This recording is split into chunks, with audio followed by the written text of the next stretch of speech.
The moment Victoria realized her fiancé had never loved her, she did something unexpected. She said absolutely nothing. Before we dive in, drop a comment and let us know where you're watching from. We did love to hear from you.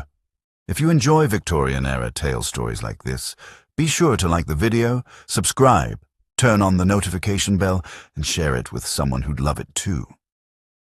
Victoria Paulson stood near the tall windows of the Hawthorne townhouse drawing room, her gloved hands resting lightly against her rose-colored afternoon dress, watching the assembled guests with the serene expression that had become her signature. At 23, she possessed the kind of understated beauty that made people trust her. Soft brown hair arranged in modest waves, intelligent gray eyes, and a bearing that suggested both competence and compliance. Today should have been a quiet celebration. In 4 weeks, she would marry Edmund Hawthorne, a rising gentleman whose ambition and connections promised her comfort, security, and a respectable position in London society. The engagement had been announced 3 months prior, met with approving nods from every drawing room that mattered. Edmund was polished, articulate, well-connected, and most importantly, he had chosen her. Or so it appeared. Victoria took a measured sip of tea, her gaze following Edmund across the room. He was speaking with Lord Ashmont and his daughter, laughing at something the older man had said. His hand gestured expansively, his posture commanding attention. He had not glanced in her direction for over an hour. His smile was for everyone else. "Your Mr. Hawthorne certainly knows how to work a room," her cousin Margaret murmured beside her, adjusting her shawl with a pointed movement. Margaret had known Victoria since childhood, and she had maintained a careful neutrality regarding Edmund from the beginning.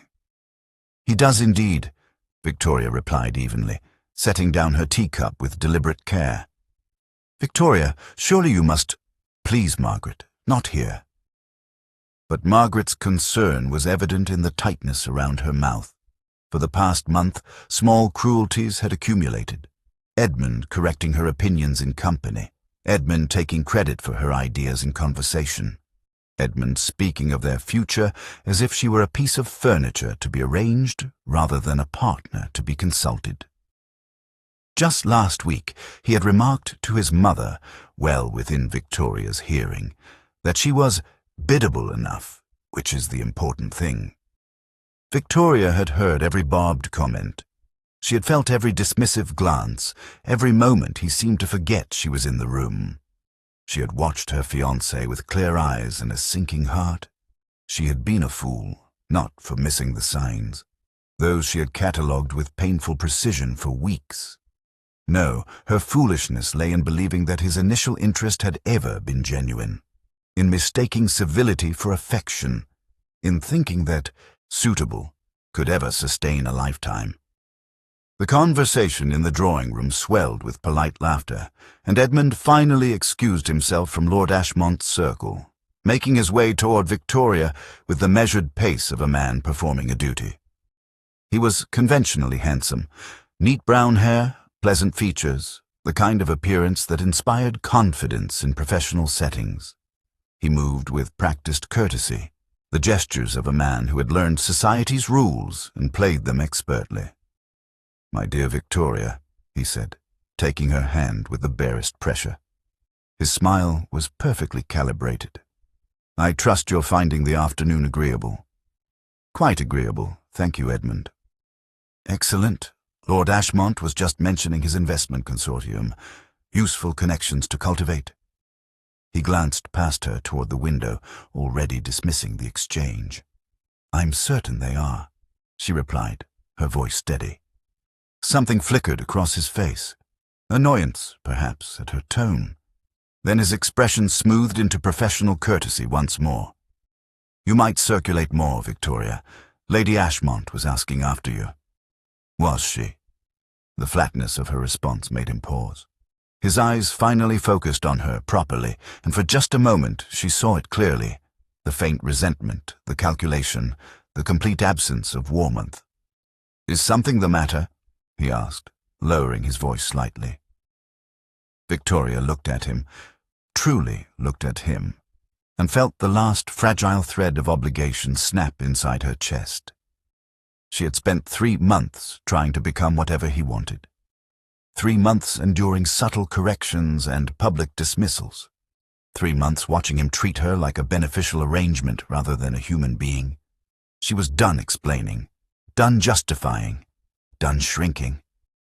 "Edmund," she said quietly, her voice carrying just far enough to draw attention from the nearest guests. "Might we speak privately for a moment?" His jaw tightened. "I don't think this is the appropriate time." "It is precisely the time." The room began to quiet. Margaret stepped closer, her expression alarmed. Edmund's mother glanced over sharply, sensing disruption. Victoria reached up with steady hands and began to remove her left glove, finger by finger, the motion deliberate and unhurried. Edmund's face went pale as he realized what she intended.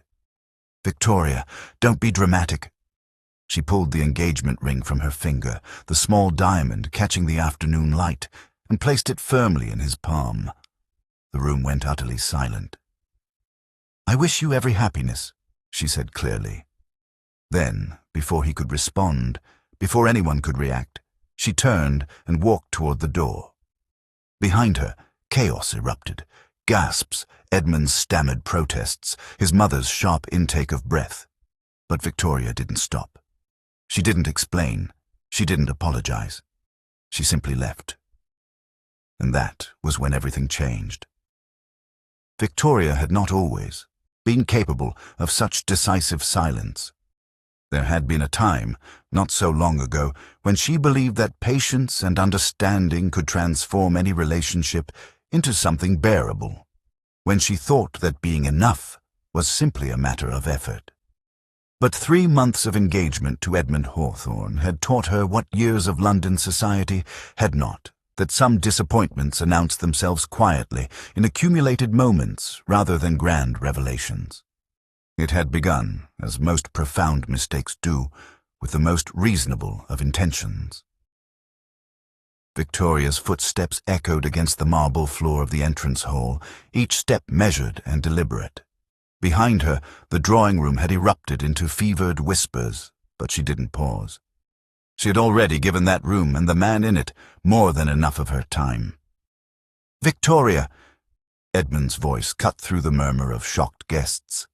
She heard his footsteps quickening behind her, heard him murmur hasty excuses as he pursued her into the hall. She stopped near the front door, turning to face him with the same composed expression she'd worn throughout their entire engagement. "What in God's name do you think you're doing?" he hissed, glancing back toward the drawing room where faces pressed close to the doorway. "Making a spectacle of yourself, of us, in front of everyone. I'm leaving, Edmund. I believe I made that clear." "Because of what, exactly?" "Because I suggested you might be more sociable." His voice dropped lower, edged with barely controlled fury. "Do you have any idea how ungrateful you appear? How many women would be grateful for the position I've offered you?" There it was, the word he'd been circling for months, finally spoken plainly. Grateful. As though he'd bestowed upon her some magnificent favor. As though her intelligence, her grace, her years of careful cultivation meant nothing except as ornaments to his ambition.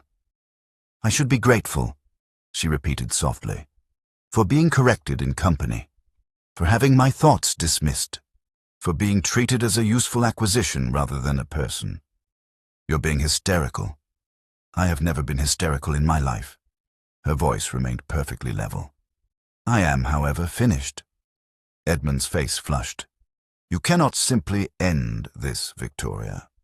Contracts have been signed, announcements made. Your family, my family. Have you considered anyone beyond yourself?" "I've considered everyone but myself for 3 months," she said quietly. "I'm correcting that mistake." "This is absurd. You're throwing away everything over a misunderstanding." "There is no misunderstanding." She met his eyes steadily. "You resent me, Edmund. You resent that I think, that I question, that I exist as anything beyond what's convenient for you. Nothing I become will ever be enough, because you don't want a wife. You want applause." His mouth opened, then closed. For the first time since she'd known him, Edmund Hawthorne had nothing to say. Victoria inclined her head, a gesture of such final, dignified dismissal that several onlookers gasped audibly. Then she turned and walked out into the afternoon light, leaving her former fiancé standing speechless in his own entrance hall. The door closed softly behind her. The afternoon sun felt unnaturally bright after the dimness of the townhouse. Victoria stood on the pavement, her hands still steady despite the tremor she felt somewhere deep in her chest. Behind her, muffled voices rose and fell, shock, speculation, the particular tone of scandal being born in real time. Her carriage had not yet arrived. She had sent it away an hour ago, expecting to stay through the afternoon. A miscalculation that now left her exposed on the street, alone with curious eyes beginning to gather. A woman walking past with her maid slowed deliberately, studying Victoria with the cold assessment of someone cataloguing details for later recounting. Two gentlemen on the opposite side of the street had stopped their conversation entirely, watching. A carriage rolled by and faces appeared at its window, openly staring. This was how it happened, Victoria realized. How a woman became spectacle. Not through dramatic action, but through the simple act of standing still while the world decided what story to tell about her. She had walked away from security, from respectability, from everything she'd been raised to value. By tomorrow morning, every drawing room in London would be dissecting her character. By next week, she would be either pitied or scorned, possibly both. The invitations would stop. The polite nods would become deliberate cuts. Her family would be mortified. And yet, the alternative had been sitting beside Edmund Hawthorne for the rest of her life, growing smaller and quieter with each passing year, accepting his corrections, his resentment, his fundamental belief that she should be grateful for tolerating her existence. She had come within 4 weeks of that fate. 4 weeks. Victoria drew a slow breath, preparing herself for whatever came next. Ruin, perhaps. Isolation, certainly. But at least she would face it as herself, not as some diminished version Edmund had required her to become. The noise from the townhouse grew louder, Edmund's voice raised in explanation, his mother's sharp tones, the eager buzz of guests who couldn't believe their fortune at witnessing such drama. Then, cutting through the chaos, the sharp sound of hoofbeats. Victoria looked up as a carriage rounded the corner, black, imposing, drawn by matched horses that spoke of significant wealth. But it was the crest emblazoned on the door that made her breath catch. Gold against black, unmistakable even at a distance. A ducal crest. The carriage rolled to a stop directly before her, so precisely positioned that it blocked her from the view of most onlookers. Murmurs rippled through the gathering crowd, speculation shifting into something sharper, more electric. The door opened. André Sanchez, Duke of Calder-More, descended from the carriage with the unhurried grace of a man who had never needed to prove anything to anyone. Tall, dark-haired, perhaps 35, he possessed the kind of contained power that made people instinctively step back. His expression was calm, almost meditative, as his gaze settled on Victoria. She recognized him instantly. 3 years ago, at a musical she'd barely remember otherwise, they had spoken briefly near the terrace doors. She had been 20, newly presented, full of carefully cultivated optimism about her future. He had been recently returned from abroad, observing London society with the detached interest of someone who belonged to it but wasn't beholden to it. "You seem content," he had remarked, studying her with unsettling directness. "I am," she'd replied, believing it. "Contentment and happiness are not the same thing, Miss Paulson." His voice had been gentle but firm. Disappointment often wears the mask of respectability. It fits so well that we forget we're wearing it. The words had unsettled her then. She had dismissed them as cynicism from a man too wealthy to understand compromise. Now, standing on the pavement in the wreckage of her engagement, she understood he had been warning her. André stopped before her and extended his hand. No explanation. No preamble. Just his gloved hand, steady and certain, offered in full view of everyone watching. Victoria's pulse quickened. "Your Grace." "Miss Paulson." His dark eyes held hers, not with pity, but with something far more dangerous. "Recognition. I believe you might benefit from a different perspective." She glanced at his offered hand, then back at his face. "You seem remarkably well-timed. I make a point of being where I'm needed." "You expected this." "I suspected it," he corrected quietly. "You deserve better than being tolerated, Miss Paulson. You always have." The noise from the townhouse swelled. Edmund's voice, his mother's scandalized tone, the eager speculation of guests who had followed them to the windows. Victoria felt the weight of their judgment pressing against her back. André's hand didn't waver. He wasn't rescuing her. He was offering her a choice. She could walk away from him, call for a hackney, retreat to her family's home and face whatever consequences awaited. Accept ruin on her own terms, or she could take his hand and step into something entirely unexpected. Victoria met his gaze steadily, seeing in his expression what Edmund had never offered: respect. Then, with deliberate clarity, she placed her hand in his. The crowd erupted. André handed her into the carriage with perfect courtesy, then followed, closing the door on the chaos outside. Inside the carriage, silence settled like snow. André sat across from Victoria, maintaining proper distance, his posture relaxed but attentive. The vehicle rolled forward smoothly, leaving the townhouse and its scandalized occupants behind. Victoria pressed her gloved hands together, willing them to stop trembling. Now that the moment had passed, the enormity of what she'd done threatened to overwhelm her. "I heard of your engagement 3 months ago," André said quietly, his voice cutting through her spiraling thoughts. "To Edmund Hawthorne." She looked up, meeting his steady gaze. "And you suspected it would end like this." "I suspected you would eventually recognize what he was." He paused. "A man who mistakes control for partnership, who sees intelligence in a woman as something to be managed rather than valued." "You sound very certain." "I've known men like Hawthorne my entire life. They collect accomplished wives the way they collect fine horses, for display, for status, never for genuine companionship." His expression softened slightly. "You deserve to be seen, Miss Paulson. Not curated." The words landed with unexpected weight. Victoria felt something tight in her chest begin to loosen.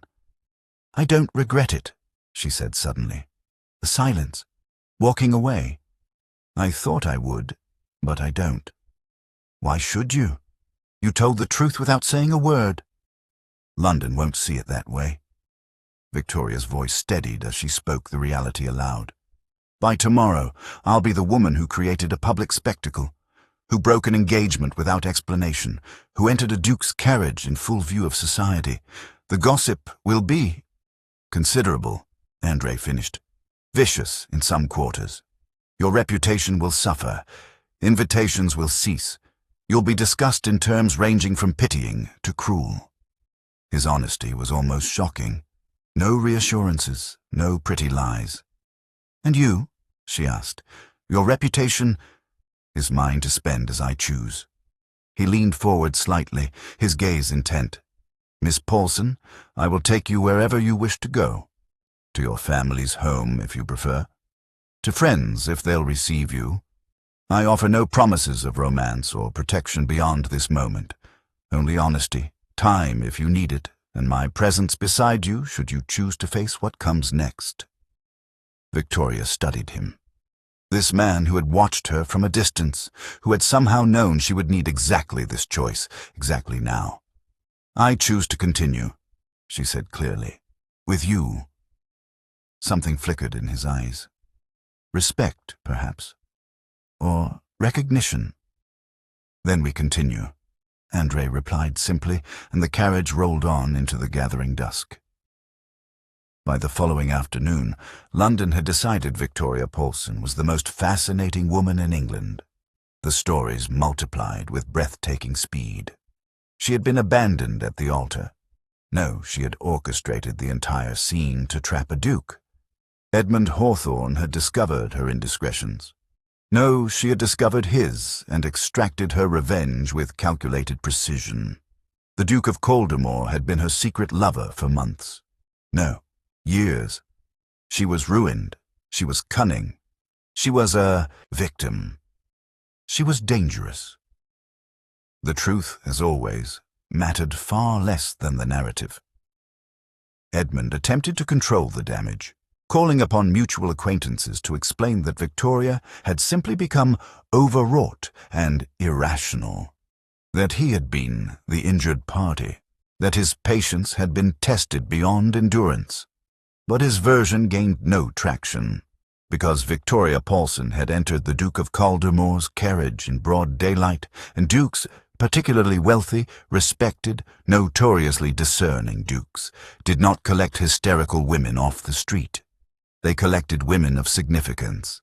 The protection of Andre's name and position settled over Victoria like armor. Suddenly, she was not pitiable but intriguing, not ruined but selective. The same women who would have cut her 3 days ago now studied her with reassessing eyes. 1 week after the broken engagement, Andre invited Victoria to accompany him to Lady Pemberton's evening soiree, an intimate gathering but attended by everyone who mattered. "You don't have to," he said as his carriage arrived at her family's London house, "but hiding suggests shame." "I have none," Victoria replied, accepting his hand. The moment they entered Lady Pemberton's drawing room, conversation stuttered. Every eye turned toward them. Victoria felt the weight of scrutiny pressing against her skin, searching for cracks, for embarrassment, for any sign of weakness. She gave them nothing.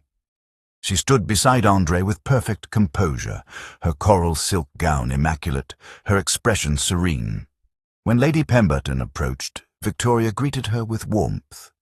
When curious matrons circled close, she answered their veiled questions with unflinching honesty. "Yes, I ended my engagement to Mr. Hawthorne.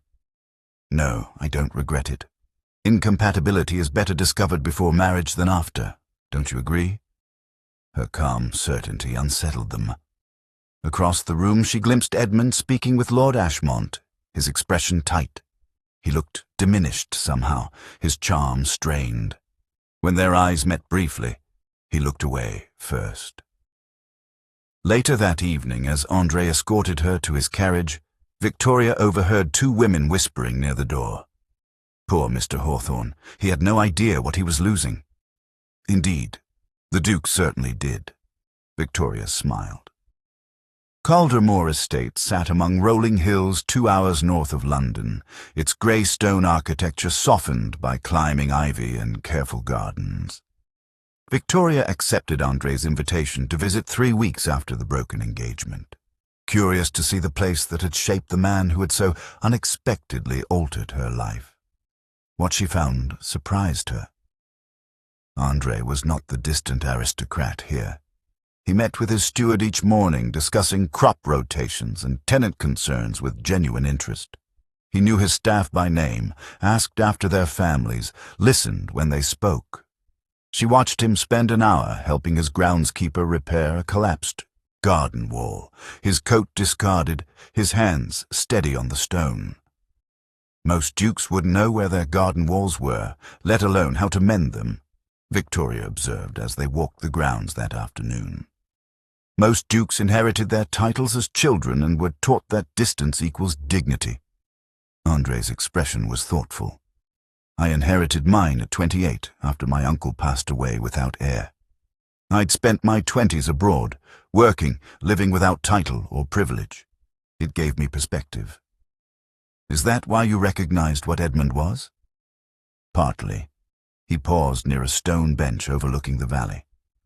"I've seen how men treat women they consider acquisitions. How they mistake compliance for contentment. Your silence that day, it was the most articulate thing I've ever witnessed. Victoria sat slowly, his words settling over her. You admired my silence. I admired your refusal to justify yourself, to make yourself smaller for someone who would never see you clearly. Andre remained standing, his gaze on the distant hills. Most people fear silence. You wielded it like truth. I was terrified, Victoria admitted quietly. Not of leaving Edmund, but of what came after, of choosing uncertainty over security. That's not fear, that's courage. He finally looked at her. Do you still fear it? Sometimes, but less than I fear becoming who I would have been with him. Andre sat beside her then, maintaining proper distance but close enough that she felt his presence like warmth. I should tell you something, Miss Paulson, before this continues further. Victoria, she corrected softly. If we're to be honest, we should at least use given names. Victoria, then. He drew a breath. I didn't arrive that day by chance. I'd been watching for signs that you would break. Not hoping for it, but preparing for when you did. Because I knew. He stopped, choosing his words carefully. I knew that if you ever freed yourself, I wanted to be there. Why? Because I've been half in love with you since that conversation 3 years ago when you told me you were content and I saw in your eyes that you were lying to yourself.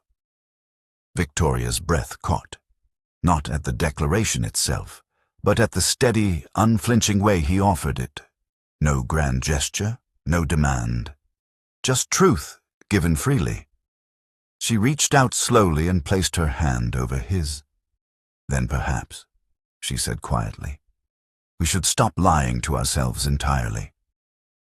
Edmund Hawthorne arrived at Caldemore Estate unannounced on a grey afternoon, his horse lathered, his expression thunderous. Victoria was in the library when the butler informed her of his presence.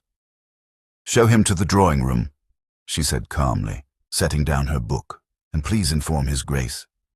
She found Edmund pacing before the windows, his carefully cultivated composure finally shattered. He turned as she entered, and she saw what weeks of failed narrative control had done to him. The lines of strain, around his mouth, the defensive set of his shoulders. You've ruined me, he said without preamble. Victoria closed the door quietly. I've done nothing to you, Edmund. Nothing? His laugh was bitter. You humiliated me in my own home. You left without explanation, making me appear the villain. Then you... He gestured sharply. You entered his carriage, creating a scandal that has made me a laughingstock across London. I returned your ring and left.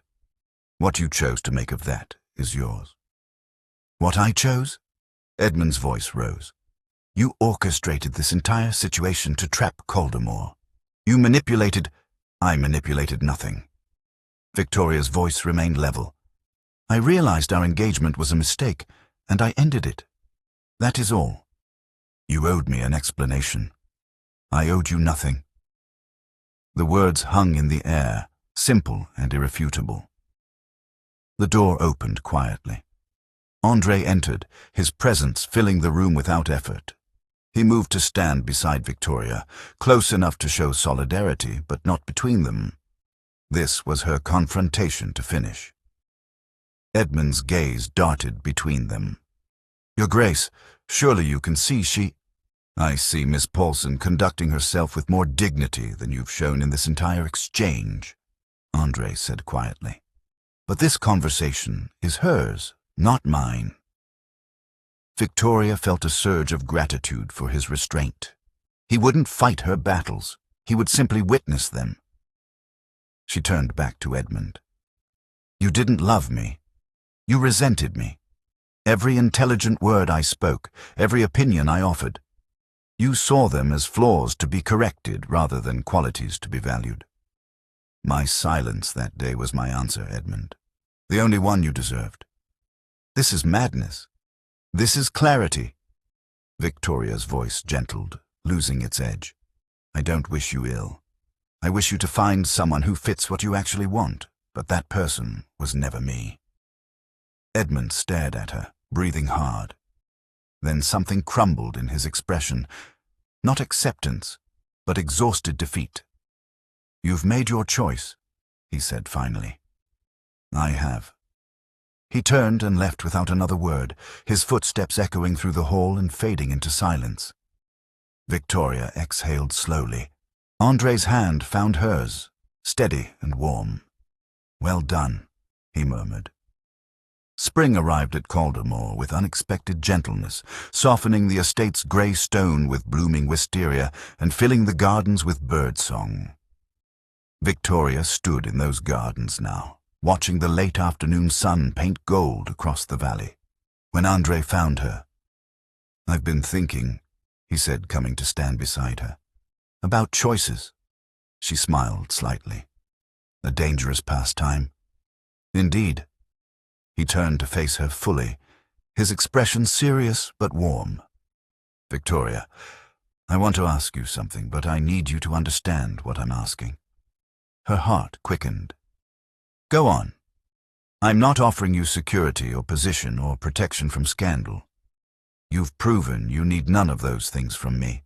He took her hands in his. "I'm asking if you would consider building something with me. A partnership. A life where neither of us has to be smaller or quieter or less than we are." "Andre, let me finish." His voice was gentle but firm. "I'm asking you to marry me, not because society expects it, not because I rescued you, God knows you rescued yourself, but because I admire you, because I want to wake beside someone who wields silence like truth and dignity like armor, because you terrify me in the best possible way." Victoria felt tears prick her eyes, but they were born of relief rather than sorrow. "You terrify me too," she admitted. "The way you see me, truly see me, it's more frightening than any scandal could be." "Is that a yes?" "That depends." She squeezed his hands. "Can I continue to terrify you, to challenge you, to be exactly as much as I am?" "I'd be devastated if you were anything less." "Then yes." Victoria's smile broke free, radiant and unguarded. "Yes, I'll marry you. As partners, as equals." Andre pulled her close, and she went willingly, finally allowing herself to lean into someone who would never require her to diminish. Later, as they walked back toward the house, Victoria thought about the woman she'd almost become, the one who would have sat beside Edmund Hawthorne, growing quieter each year, believing that contentment was the best she could hope for. That woman seemed impossibly distant now, like a life glimpsed through fog. She had walked away from that future without a word, and in doing so, she had walked toward herself, toward truth, toward partnership, toward a man who had been waiting for her to choose her own liberation. Victoria stepped through the doorway of Caldermore Estate, no longer running from something but moving deliberately toward everything she deserved. For the first time in her life, she was exactly enough. And she was home. Dear listeners, thank you for staying with us until the end. If this story moved you, please subscribe, like, comment, and share it with someone close to you.